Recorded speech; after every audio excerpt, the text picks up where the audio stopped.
जय हिंद दोस्तों।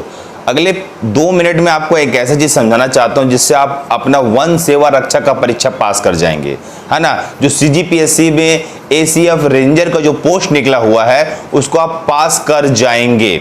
बिल्कुल, क्या करना है आपको? कुछ नहीं करना है। हमारे चैनल में अभी लाइव टेस्ट सीरीज चल रही है जिसमें हम फिजिक्स, केमिस्ट्री, बायो, कृषि, है ना, वानिकी, इन सब का टेस्ट ले रहे हैं। बस आपको क्या करना है कि आइए हमारे चैनल को सब्सक्राइब करके उसको फ्री में आप देख सकते हैं, फ्री में ज्वाइन कर सकते हैं टेस्ट सीरीज को। पर अगर आप उसकी पीडीएफ चाहते हैं तो हमारे इस कोर्स में आपको ज्वाइन करना पड़ेगा, जो आपको स्क्रीन में दिख रहा है। अगर उसकी पीडीएफ कंटेंट आपको चाहिए तो, वरना आप टेस्ट को फ्री में देख सकते हैं, है ना। वीडियो का लिंक मैं आपको डिस्क्रिप्शन में दे दूंगा, डिस्क्रिप्शन में कमेंट में दे दूंगा, है ना, कमेंट में दे दूंगा। नहीं होगा तो आप मुझे मेरे व्हाट्सएप नंबर से हमारा लिंक ले सकते हैं। डेली का लाइव टेस्ट सीरीज हो रहा है, 10 बजे चालू होता है और 1 बजे खत्म हो रहा है रोज।